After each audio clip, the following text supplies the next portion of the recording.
Hey, aloha everyone. Michelle Melendez with Blossom Inner Wellness and StandTogetherHawaii.com.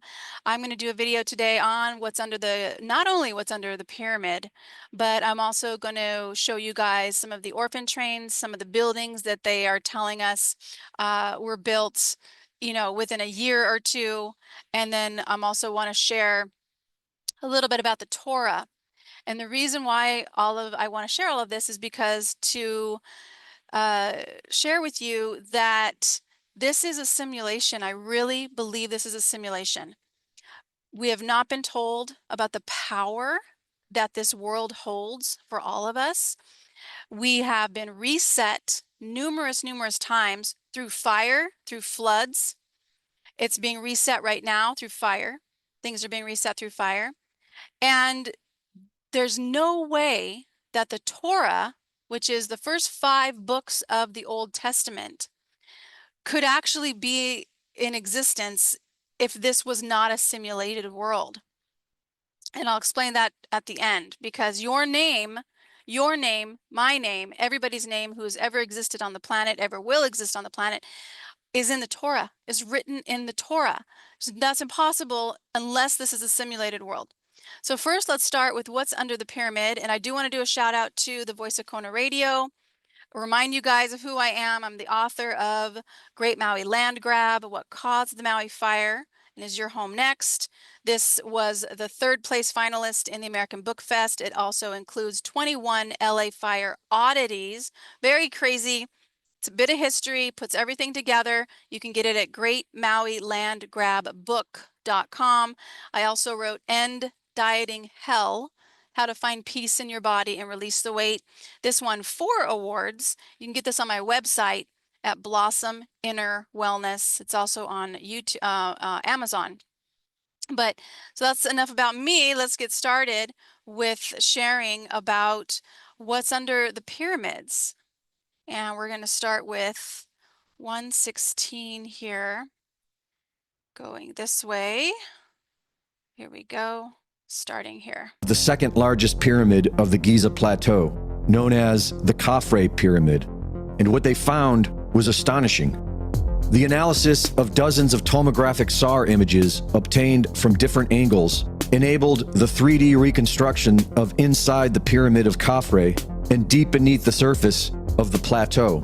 Near the base of the pyramid, 5 identical structures are seen, connected by geometric pathways. Inside each of these are 5 horizontal levels and a sloping roof. Below these 5 structures are 8 cylindrical structures, which appear to be vertical wells, hollow inside, and surrounded by descending spiral pathways.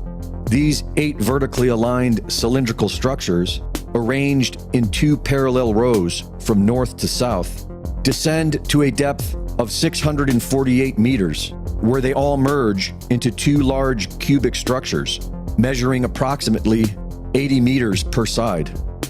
The entire structure extends approximately 2 kilometers beneath the surface and extends beneath all 3 pyramids of the Giza Plateau complex.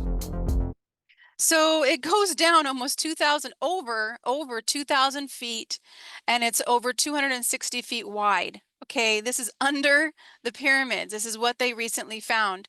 And what I've shared when I talk about the pyramids is I've shared that I think that they were created by frequency and not by slaves pushing up these massive I don't know how many ton blocks using wood up a ramp. Yeah, I don't think so. I think they were created because they're so perfect. It's so perfect. And I think the only way that that could happen is by something outside of a human being working on it.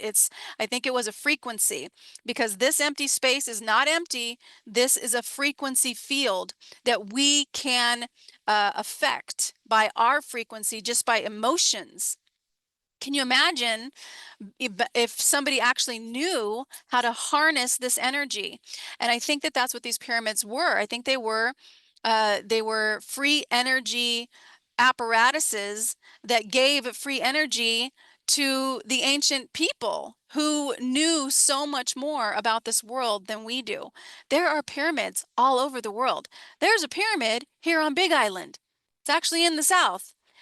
Nobody really goes to it because you can't, it's a really hard place to find how to get to it, but you can see it from the highway.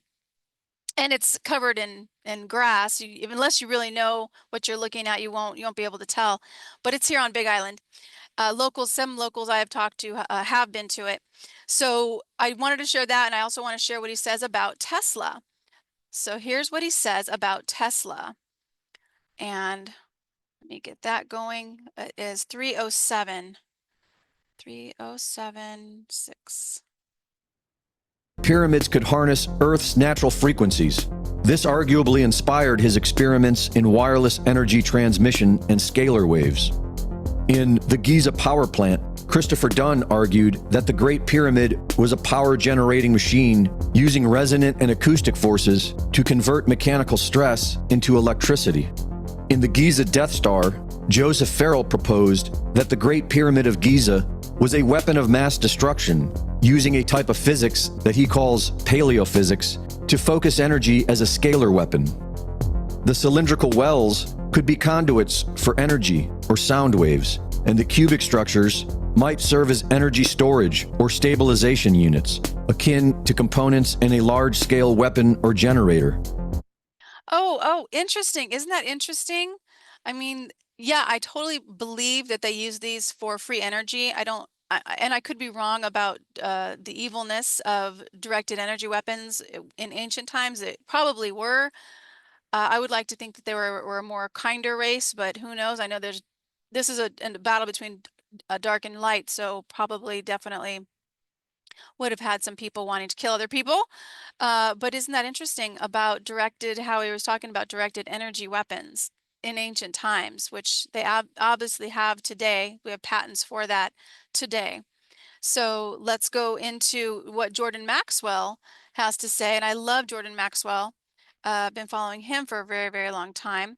And he talks about the fact that there's something that's really hidden in the Great Pyramid that we can only see on a special day. So let's go into that. The Great Pyramid. This is the Great Pyramid of Egypt. How many sides does the Great Pyramid have? Well, you would think if there's 4 sides, and then there's the bottom is a side, so it would be 5-sided pyramid. But actually, in point of fact, no, the Great Pyramid is 9 sides. Why? Because on the first day of the spring equinox or the fall equinox, if you're in the right place at the right moment when the sun hits the pyramid, you will see that each side is divided down the middle, but so subtle that when you're there at the pyramid, you don't notice it.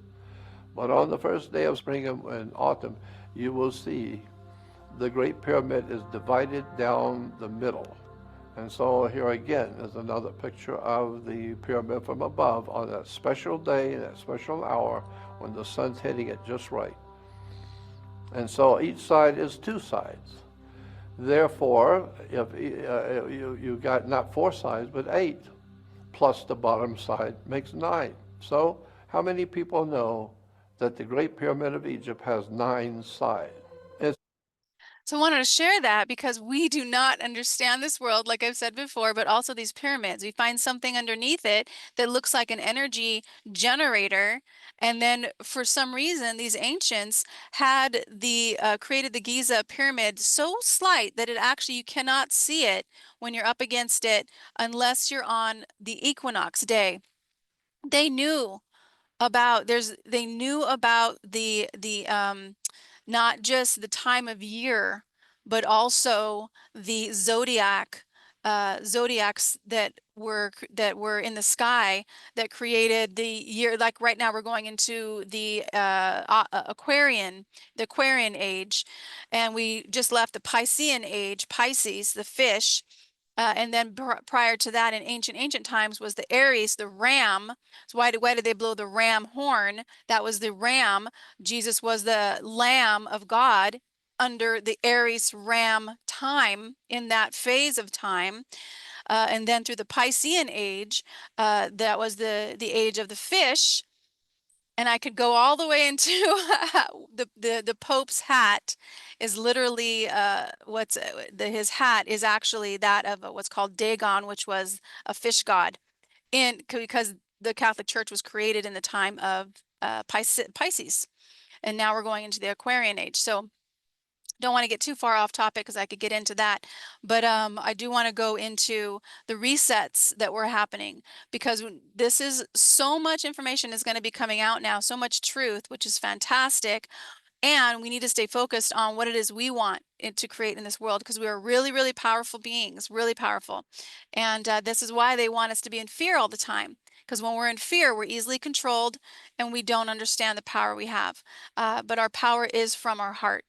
And so I'll explain that later, but let's go into the next part of this story, which is the resets. We have an understanding of how these names, towns and buildings are connected through the AI. There is a reoccurring fire theme. There are all these strange patterns where we have hours and hours of documented evidence of this. Documented evidence of fires burning down buildings. The Great Fire of LA, the fire of San Francisco, reset, reset, reset. Somebody is resetting us and somebody's doing it again now. We focus on the old world here and the previous civilization and the hidden coded messages within these false narratives, and it all translates into today's world 100%. We know that the airports are so strange, and in my opinion, especially the big ones, they were previously there and we have added on to them. We know that the Denver airport is strange in itself, said to have many buildings that are under the ground. And when we look at the O'Hare International Airport and we have its location and see the address, we find... Look at this, you guys. CERN, well, CERN's another topic. 6, 6, and then this one's a 6 right here on top of it. And it looks like a spiral. And then CERN, that's a whole nother topic. I won't go into that. Something very strange. Again, coded messages, even in addresses for airports. Here we go. We see 10000 Bessie Coleman Drive, Chicago, Illinois, with a zip code of 60666. We have a lot of interesting things to look into today, including giants. We visited the... So I wanted to pause there. And I don't want to go too far into the 666 reference, but there is light and dark war that's happening here. And it's just something we all should be paying attention to. It's like, where is your heart? Are you cleaning up your relationships with other people? Because the anger, the frustration, the anxiety, that's where they want us to live. They want us to live in fear and anxiety and anger and being mad at each other. I went to the grocery store last night, and I love my grocery store because people are kind. You can tell people are struggling and but they're nice to each other, and it feels really good. So it's like, who can you be nice to today? And you never know who that's going to affect around you, who sees you smiling to someone or sees you telling the clerk when you're getting your groceries, hey, I hope you have a good day today, or hey, how are you doing? It matters. It really, really does matter. Let's go see some giants here. 356. Hold on, you guys. These items. Tired of self-tanners that leave you looking right. orange, streaky, Give or it a smelling like second. Hold on. chemicals? I'm not going to pause Well, the forget all video that. again. So we clearly have an operation here. We are starting to see who is doing what. We are seeing key players in the game and who is attempting to hide our past from us. At this point, there were 100% giants in my opinion. The doors that we've seen here are massive. They aren't for us. Buildings are way too big. They aren't proportionate to our size at all. And when you find this article from 1891, where it states that the old Catholic temple erected at... I want to pause that for there because he's right about that. These doors are nowhere close to our size. I mean, these statues are huge. The buildings are ginormous. They're not built for regular sized people. And then we go to 616 here. We have the Pontifical College, Josephinum, where Joseph comes over to the USA from Germany in 1867. 3 years later, he becomes a priest and has his own church within a few months. And he gets to buy the house next door, of course, to support 12 orphans. And do we all know about the orphans at this point? Possibly a repopulation tactic that was going on in the 1800s. It's very interesting. Was it only 12 orphans? Or was this one of the places that they would send the orphans through to get them into society? Because who would ever question Joseph the priest from the 1800s? You know, the guy that just randomly shows up from Germany, has all the money ready to buy houses somehow, to support orphans. It all checks out, of course. Simple stuff for Joseph. This was known as the St. Joseph Orphan Asylum. It grew so rapidly, for some weird and of course very random reason, that 5 years after it began, Joseph moved the operation closer to the railroad, which is how these individuals would be dispersed. And they actually, so there's like, they're like, where are the parents at? And then at one point in the video, he says, check the asylum. And I think I have that here as well. So let's see what he says around that. You have the World's Fairs that were a repopulation tactic. You had these orphan trains and orphan hubs where they would be dropped off and planted into society. The new facility that Joseph was just finding and saying was his. I want to make that clear, he wasn't building anything. He was given these buildings that were already there from the previous civilization. So the new building gave the orphans a training in the trade.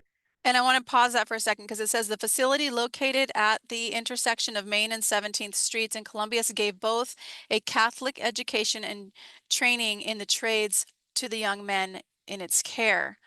And the reason why I wanted to bring this up, so he was a German-speaking okay, let me read this part. October 1888 prompted both by the desire of some of the orphan boys to study for the priesthood and the need of German-speaking Catholics to be ministered by German-speaking priests. So I don't, this is nothing against Catholics. This is just to show who is in charge of all of this. Back in, let me show you guys this. I showed this a long time ago that after World War II, the Vatican helped to move, I believe it was 1,600 Nazi war criminals from Germany to some parts of the U.S., Argentina, and other areas that were suitable. And this was through what's called the rat line. This is a rat line where systems of escape routes from Germany, and they were helped by the Vatican. This is the Vatican actually supported this. So they were, let's see here if I can show you exactly where it says that. The first went from Germany to Spain to Argentina, Rome, and so let's see here. You know what? They changed this. They changed this because I did share this before and it said the Vatican on here. The Vatican secret, here we go. 1942, the Vatican secret state cardinal. He evidently, on the behest of Pope Pius XII, contacted an ambassador in Argentina regarding the country's willingness to accept the European Catholic immigrants in a timely manner. But he's talking about Germans. He's talking about the Nazis. So the Vatican is behind this, and it's not just, yes, he's from Germany, but on my view, it's the Vatican is part of this. So I'm just going to share that. And let me go to the fire, which is in 1111. It's a good number there. Families originated from? We are told hundreds of fire stories. We know that is the key, and the nod that it's a building that was constructed by the previous civilization. The St. Mary's Orphan Asylum. For anyone wondering where the parents of these orphans were, you might want to check the other asylum, the insane asylum, because they were not going along with the reset. Here's a graph showing that the insane asylums are disappearing over time, and I wonder why. Good thing they cared so much about us in 1955 and 1965, because surely that was the fix. And then a fire had devastated the St. Mary's Orphan Asylum in 1875. If anyone is still on the fence, there is room over here. So yes, absolutely. Let's talk about the population. Here he goes. He talks about the population, which is really, it's really interesting. We don't get this, what's happening brand new here. social structures, brand new mindsets, and resetting what people are taught. This all happened around 150 years ago. So this is all very new. This isn't thousands of years ago. Then we have another very interesting aspect of this in Germany during this same exact time period. And remember, we also have good old Joseph from earlier, also from Germany. So here we are given the As an ordained priest with the Catholic Church, that's where it's at. He talks about kindergarten. I'll let him go for just a little bit longer because I want to show you guys this other thing. Where installed. And if I pronounce that wrong, I hope you all understand. This is where we are given kindergarten, another tactic to teach children the brand new social structures. What better way to trick people? And kindergarten was kinder, I believe that's German for child, and the garden was for where they were teaching them, was in the kindergarten. So that's where kindergarten comes from. And then I want to talk about the numbers of people. Here we go. 1456. Those who are living in the house they paid off are making a huge mistake. You see, there's this wild real. Thousands of children came through its doors. If you want to demoralize, control, and manipulate a new population, make them completely forget their past and never question what they're told, you would make them suffer. You would take them from their families, and you would ruin their mind at a young age. This is exactly what happened in the wars, where all men between ages 21 to 45 were required to fight in World War I, which was in 1914 to 1919. 2.8 million men drafted, 2 million volunteered, where you get the term shell-shocked or mentally confused. But talk about destroying minds and making sure that the population is unable to focus on finding the truth. So we have millions of people in wars. We have more than 5 million American children passing through the orphanage system in the 1900s alone, hitting its peak in the early 1900s. So it began in the mid-1800s and really ramped up to populate these cities. The American orphanage system included more than 1,600 institutions, partly supported by public funding, but usually run by religious orders, exactly like we talked about. And it says including the Catholic Church. And I know I keep harping on that, but that's where my thoughts are with that. Let's talk about these buildings, because these buildings are insane. Look at this building, 1803. 1803. Okay, 1900s we're in horse and buggy mode. 1803. Where were we in 1803 if we're in horse and buggy mode in the late 1800s? And look at this building. So let's hear what he has to say about this. So here we go. The photo description states that in the summer of 1903, construction continues inside the entrance to the Palace of Machinery for the Louisiana Purchase Exposition, the 1904 World's Fair. The date of this photo is in 1903. The fair in St. Louis was in 1904. So this would all make perfect sense, except there's a massive flaw. A flaw so big that it's undeniable proof that this building was constructed 100 years before the 1903 date that we are told, and proof that there was a mud flood that ripped through this building at some point after 1803. Where is the foundation of this building? Incredibly detailed construction projects do not take place on top of dirt and garbage. This, in my opinion, is the most incredible photo that I have ever seen to this point. A lie right in our faces, saying that this was being built in 1903, when we have multiple dates of 1803, time-stamped right on the building. Multiple times. Not only that, but you can see that the mud flood damaged the bottom of this building here. The mud came after the construction, not before. And I want to make that point very clear. This is a cleanup project, 100%. After this World's Fair, they knocked these buildings down, not because they were pathetic, but because they held dates that do not fit in our mainstream timeline and architecture that we cannot reproduce today. So I'm going to just pause it there because we haven't been told the truth. And here is the other thing. These are scaffoldings, and they're saying that they're building these houses. They're building these buildings. But the building's already done. The building is already done, and there's other ones with this huge scaffolding. Look at this scaffolding around a building's already done. So this guy actually shows pictures of look at this. It's like this was not a construction. This building is completed. And they have these pictures, and then they also have, there's one where these men are that have paint, that they're just painting it. They're just repainting it. So that's what I wanted to share with this one. And before it gets this video gets too long, I do want to go into the gematria, the Torah, because that is super, super duper important to understand that this world is some type of simulation that we're in. And well, let me just have Greg explain a little bit about the Torah. And this is 50, no, let's have him start here. The queries have to be made. Oh, okay. So let me explain the Torah a little bit before we start that.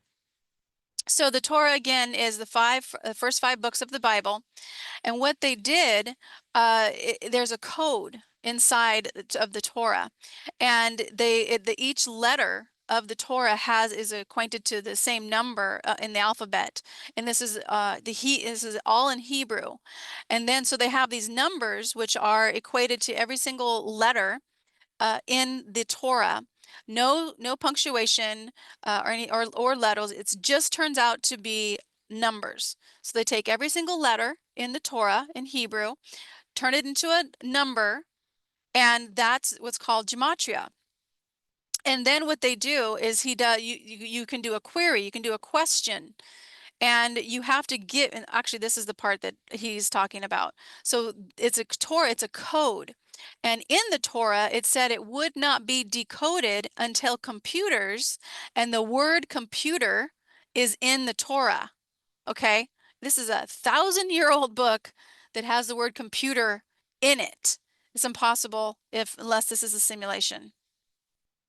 In the Hebrew language, because that's the language that the document was received in. If it was, so he's saying that you have to do a query in the Hebrew language. You have to ask this Torah, this matrix, which is numbers based on the letters in the Torah. You have to ask it a query in Hebrew. Received in cuneiform, we'd be querying in cuneiform. So the query has to come in the Hebrew language.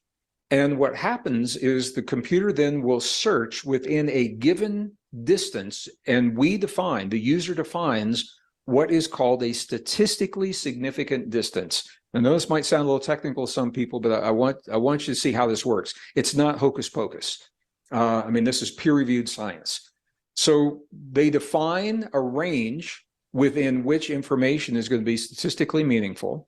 And the computer will search vertically on the y-axis, horizontally on the x-axis, and diagonally on what is called the z-axis as well. And when it has a hit, it will do what you're seeing on the screen right now. And so if you query for the name Greg, for example, and by the way, my name is in this matrix and so is yours. Every name of every human who's ever walked the earth is in this matrix. And we've done live events where we've input the names of the people and everybody that gave a name, their name is in there, date of birth, where they're from, all of those we're all in there. All that has ever been, or all that is, all that has been, all that is, and all that will ever be is encoded into this document.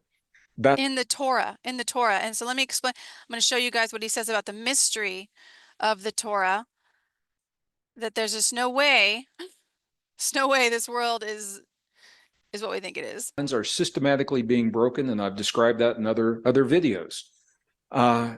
The social bond of religion is one of the last bonds that remains. Oh, I'm sorry. I need to go to 58, 55. He's talking about AI wants to rewrite the Bible. That's a whole nother topic. We won't talk about that right now.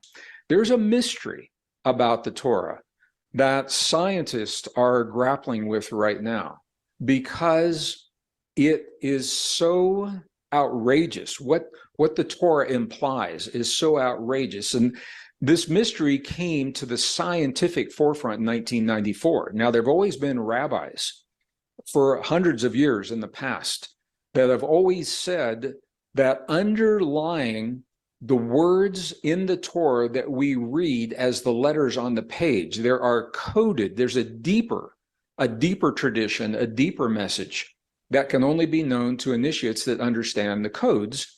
And as you'll see, the Torah itself says that its codes will be locked until the end of time when computers, and the word computer is actually coded into the Torah, when computers can open that code, when computers can unlock the code. So rabbis for hundreds of years have been trying to unlock this code by hand. It said some of them went insane by candlelight, spending days with pieces of parchment and quill pens trying to unlock these mysterious codes. So again, these are the codes are the numbers of the Torah, which are the first 5 books of the Bible. Each letter, the letters in the Torah, the first 5 books of the Bible, each letter is turned into a number, and that turns it into a matrix. And then you can ask it a question. And I don't understand how to do all that, but here's what he says about what happened when they did this. In 1997, a very famous experiment was run to either prove for once and for all or disprove for once and for all that there's something going on with the Torah. The idea was to take the names of 34 famous rabbis in Jewish history, and if they existed, as we believe, then they should be noted in this secret code in the Torah. Now, I just wanted to note here that what the rabbis have always said about the Torah is that it is essentially a quantum map of time. All that has ever happened in the world, all that has ever been, all that is, all that will be, is already encoded into this document that appeared on Earth 3,000 years ago. It's a quantum map of all possibilities.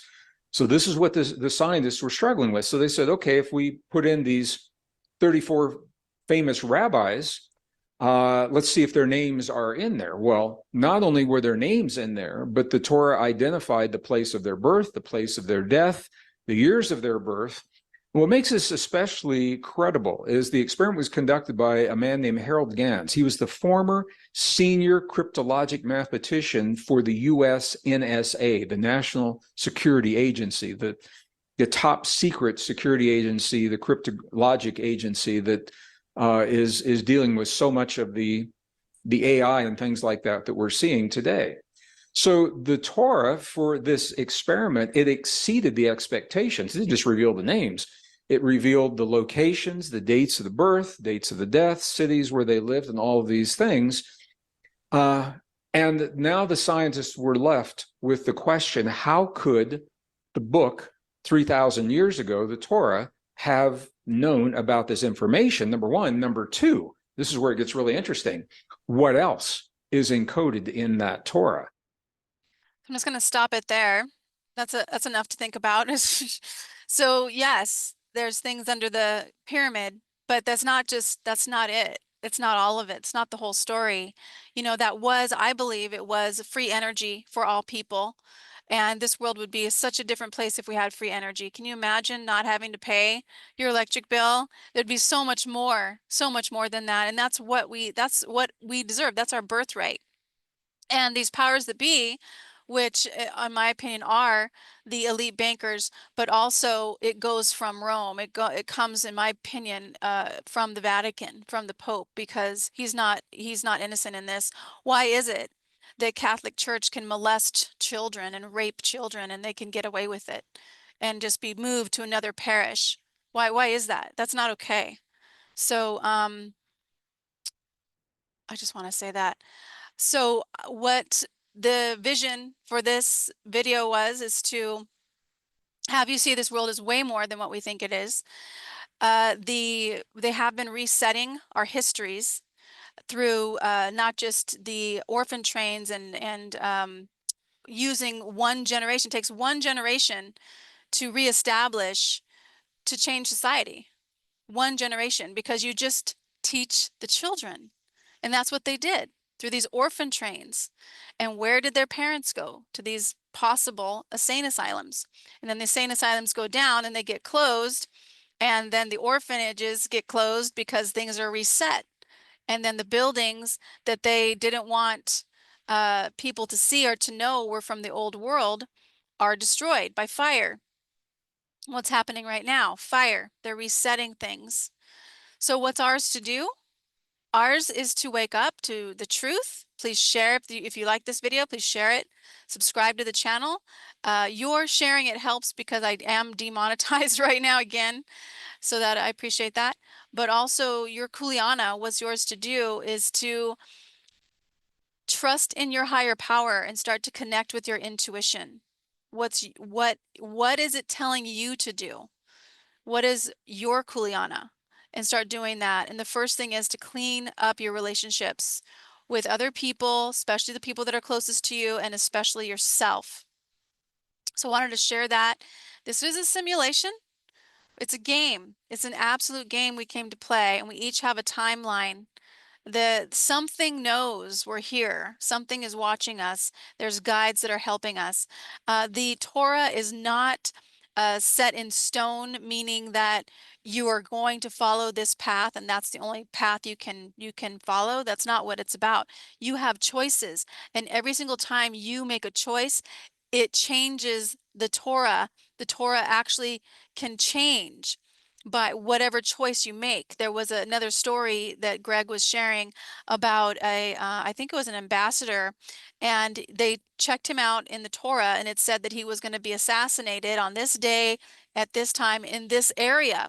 And they told him about it. And he said, well, if it's written in the Torah, I'm not going to change it. So he ended up going to this place. He does get assassinated. But then they checked the Torah and they said, what if he had changed his mind? What if he didn't go? Then what the Torah said, it said assassination deferred, which means it was going to happen. He was going to be assassinated, but just at a later time. But he made a choice. So our choices matter. That's why I've always said everything is choice. You have a choice. You had a choice to watch this video. You have a choice to be kind. You have a choice to keep holding grudges. You have a choice to forgive. Do the forgiving part, you guys. That's going to make this world a better place, because this is some type of game simulation that we're in. It's all a game. Let's do it and pray to the infinite creator, the infinite frequency, the intelligence that's beating our heart and breathing our bodies. Thank you so much for this time, for this opportunity to see the truth, to know the truth, to experience love in our hearts. We choose love, we choose kindness, we choose truth, we choose knowledge, we choose standing up for what is right, not what is easy. And Great Spirit, we just know that this world can be a better place. We know it. We see it. We see all of our people, that all people matter. We see that everything that we desire and we hold in our hearts, that is our birthright, shows up easily.